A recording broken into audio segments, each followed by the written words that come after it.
From ITN headquarters, the early evening news with John Suchet. A noon announcement on the orders of the Queen signalled officially today that the marriage of the Duke and Duchess of York is over.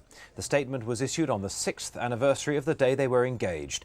It said talks were underway about a separation, and it made clear that those talks were started by the Duchess's own lawyers. Tonight, a new twist: controversy after a reporter briefed at Buckingham Palace claimed that royal knives were out for the Duchess. And he said the Queen was not only sad, but angry too. Extra police at the royal couple's home this morning, a clear indication that an announcement from the palace would be made today. Both the Duke and the Duchess spent the night here, a night in which speculation about their separation grew unremittingly. First to leave this morning was the Duke of York, driving himself to Sandhurst, where he's on a course. Soon after came the Duchess with Princess Beatrice on her lap, on their way to school, where another phalanx of photographers were waiting. Emerging from the car, the Duchess refused to acknowledge reporters and determinedly led her daughter into her classroom, knowing this was a day when her every move would be recorded. And leaving a few moments later, the Duchess kept her head well down, ignoring all questions about the state of her marriage. Just before lunch and the official announcement, the Duchess was driven back to the school to collect her young daughter. Talking to other parents in the playground, she was trying as much as possible in these circumstances to keep the sense of a normal routine. On the way out, there was still that verve and vitality, the independence which first attracted the then Prince Andrew to her and which set her apart from the other royals. Knowing the news was about to come out, she seemed less tense and even ventured a wry smile at the press. But within minutes of the announcement came controversy. BBC diplomatic correspondent Paul Reynolds, in an interview with The World at One, made some unexpected comments. Well, I can only say, Jim, that the knives are out for Fergie at the palace. I have never known such anger here at what has been going on. It's clear that everything that has appeared in the Daily Mail about this affair is pretty well correct, and according to palace officials, that the Duchess must have had another briefing operation going on. They're particularly angry that details of a private lunch the Duchess had with the Queen should have appeared in the paper, but all kinds of comments are being made about the unsuitability of the Duchess of York for royal life are now being made within the palace. Tonight, Buckingham Palace refused to comment on these remarks. Joan Thurkettle, ITN, Central London. Live now to Anne Lucas. Anne, we've just heard those remarks from Paul Reynolds. What do we make of them? Well, it seems that Paul Reynolds was among several journalists who were inside Buckingham Palace around midday today, being briefed by officials about the separation statement. There were many conversations between various officials and reporters, and it seems Mr. Reynolds' report was based on his conversations there. Well, now, did what he said represent the palace's own views? Well, it's very hard to say, but it is seen as very significant that the Buckingham Palace statement makes it absolutely clear that the Duchess of York initiated this separation.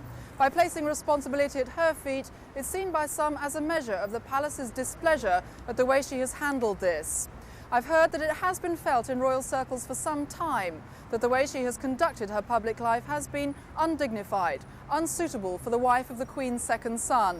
I think they've been rather angry about some of her commercial deals, just her general demeanour in public, which they felt has been unroyal. Anne Lucas, thank you. Reports still to come in the early evening news. How did the perfect romance turn sour? The day's election campaign dominated by unemployment. And now the Scottish National Party launches its manifesto. Their marriage was portrayed as the perfect romance. Now their separation is another in a series of failed royal relationships. Princess Margaret and the Earl of Snowdon were divorced, and the Princess Royal is separated from her husband, Captain Mark Phillips. Sarah Ferguson was catapulted from common obscurity to royal stardom overnight when she married her prince 6 years ago. Their obvious mutual affection ensured that they were warmly accepted by the public. But with Prince Andrew in the Navy, there were long separations for the young couple, clearly difficult for both, as the royal husband once admitted to ITN. It's terrible. I mean, you're going away and leaving what you love behind. 2 years into the marriage came their first baby, Princess Beatrice. The arrival of Princess Eugenie 2 years on appeared to complete the picture of a close and happy family. But the independent-minded Duchess at times appeared frustrated by strict royal etiquette, poking fun at Ascot with her sister-in-law, just one of the remembered incidents that raised royal eyebrows. Her off-duty holidays, professional activities and her family life attracted close and often critical scrutiny, as have the reasons for the couple's separation now. My private information, and I can assure you it's accurate, is that it was Fergie who insisted on this move towards a separation. Her husband was not very keen on it. The Queen was very much against it, but Fergie has reached the end of her tether. Princess Margaret and the Earl of Snowdon became the first royal couple to split. Their marriage ended in divorce. Princess Anne is now formally separated from her husband, and there's continuing speculation that Princess Diana and Prince Charles have drifted apart. Rumours and fact that could tarnish the royal image, particularly abroad, coming after the Australian Prime Minister's outburst last month. Today's separation has certainly saddened the senior royals and raised questions about the future role of this.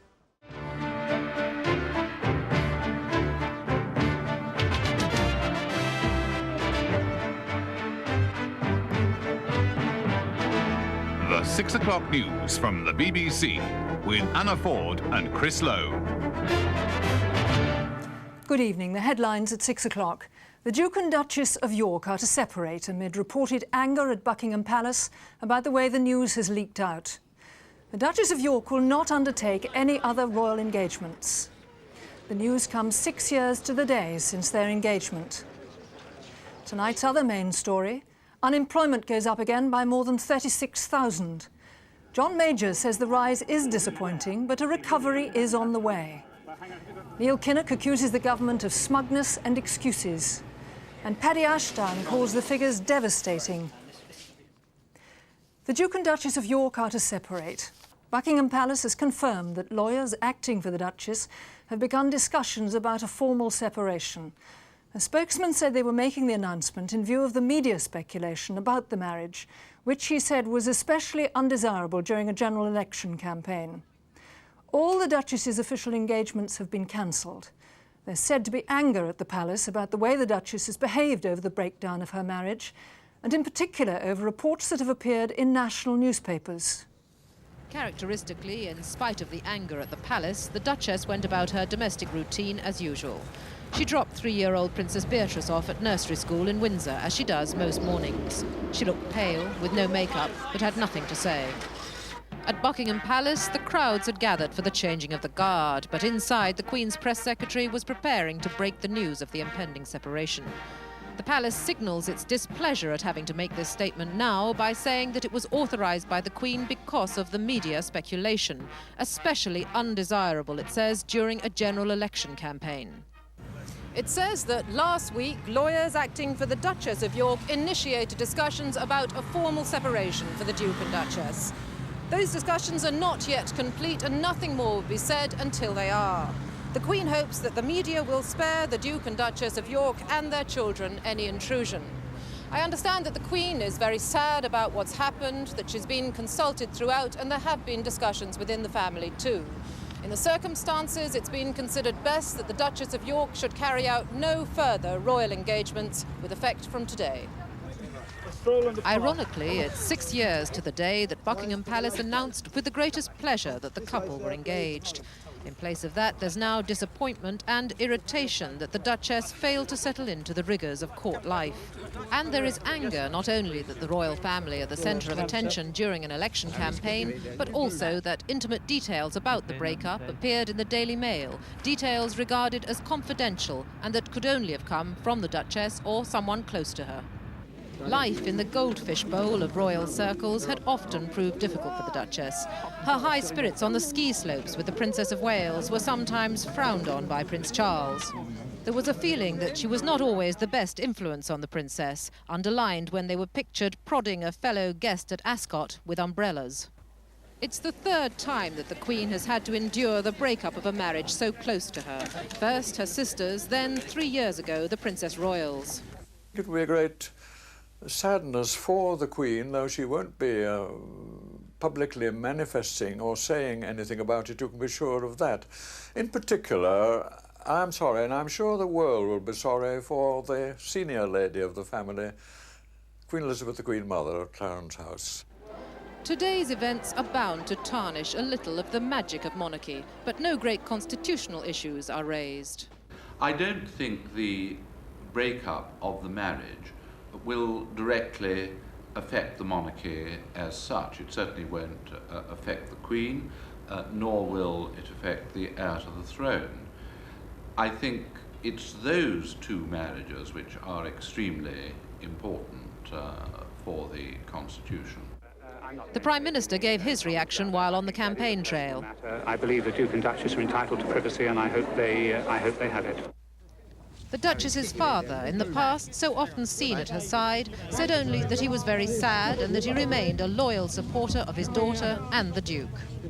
And in her home village of Dummer in Hampshire, there were similar feelings. It's just a shame. I mean, they're only human.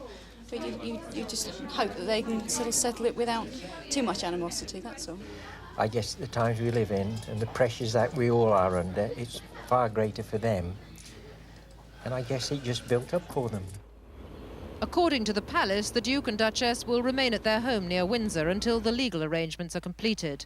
But this afternoon she left with the children, apparently with suitcases in the back, for an undisclosed destination, a further sign perhaps of a rift between her and the palace. Joining me now is BBC Radio's court correspondent Paul Reynolds, who had one of the first briefings at Buckingham Palace after the announcement was made. Paul, what exactly were you told today? What was the feeling at the palace? Well, I think the general impression left in a very frank conversation I had with a qualified palace official that they are irritated, indeed angered at the way the whole thing has come out, as you heard earlier, during the election campaign.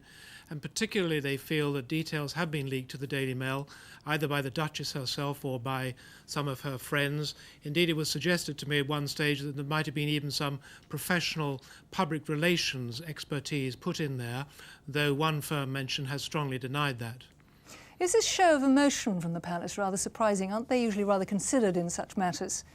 They are, and their first mention of this affair was very considered. The statement which came out simply made the point that it was the Duchess who initiated the separation. Her lawyers started the discussion last week, and it was said that the Queen had authorised the statement because of media speculation during the election. But I think that it is a very, very upsetting affair for the royal family, and I would include the Queen in this. From the statements that were made to me, it seems that the Queen herself was very upset, not just at the separation, but the way it has all been handled, and that it should have been handled in a much more discreet way, and then should have been announced after the general election campaign, because it was put to me that the Queen does not think that the royal family should interfere or have attention distracted away from these very important matters facing the country. Paul, thank you. The Duchess's father, Major Ronald Ferguson, said he was very sad at the news of their separation. He said he hoped the two would be able to resolve the details without further media intrusion. Today's announcement of the breakup of their marriage is in sharp contrast to the happy occasion of their wedding just 5.5 years ago.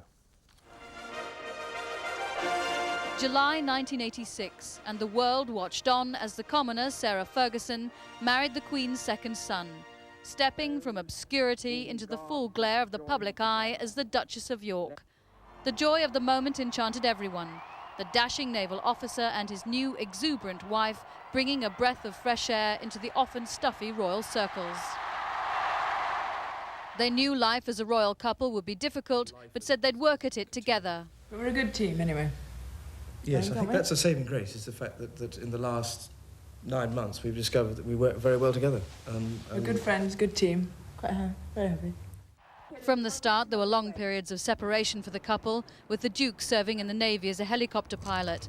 The Duchess decided to share her husband's interests. She learned how to fly, not just a light aircraft, but a helicopter as well. I now know exactly what he's talking about when he goes out on the sorties, so that's what I wanted to achieve. So when he comes back in the evening and tells me what he's been doing, I now know what he's been doing. But the intense and persistent scrutiny of the media ate away at their happiness. The Duchess was regularly ridiculed for her size and dress sense, filling endless column inches. And she came in for fierce criticism for not always behaving like a Duchess should.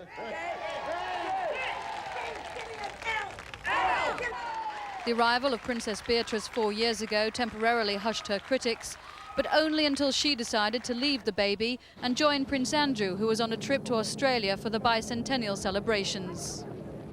The birth of their second daughter, Eugenie, seemed to make their family unit complete, but rumours of a rift gained momentum. The couple hadn't been seen together this year, and there were persistent allegations about the Duchess's friendship with a Texas oil millionaire. It fueled reports the marriage was in trouble. The speculation about the Duke and Duchess is now over, with the confirmation today that the rigours of public life have proved too much for this royal family. And our court correspondent Jenny Bond joins me now from Buckingham Palace. Jenny, the Duchess's official engagements have all been cancelled. Is she no longer a member of the royal family? Well, you have to remember that the discussions, the legal discussions, are still going on, and at this moment the Duke and Duchess are still married and they're not officially separated. So yes, she is a member of the royal family. She still is Her Royal Highness the Duchess of York, and she will continue to be called that until such time that the discussions are finished and the Queen, it is her discretion, decides that she should be called something else. Jenny, is the monarchy damaged by all this? Well, of course, I think it must be, and I think this is one of the saddest points for the Queen, who has worked and made a point of working so hard to set an example to the nation, and she's now had to preside over the breakup of the marriage of 2 of her children. And as a mother alone, that must be extraordinarily distressing, as well as seeing her sister go through the agony of divorce. And I think she knows that the example of the monarchy is now leaves perhaps something to be desired, and what she believes is the magic of that monarchy really isn't quite so magical, with 3 broken marriages now. How close can she remain to the royal family? Will she be frozen out? Well, you have to remember that she is the mother of 2 of the Queen's grandchildren, and as such there will still be contact. Just how much remains to be seen, but it will be really unthinkable that the Queen should not see those 2 young princesses. Jenny, thank you.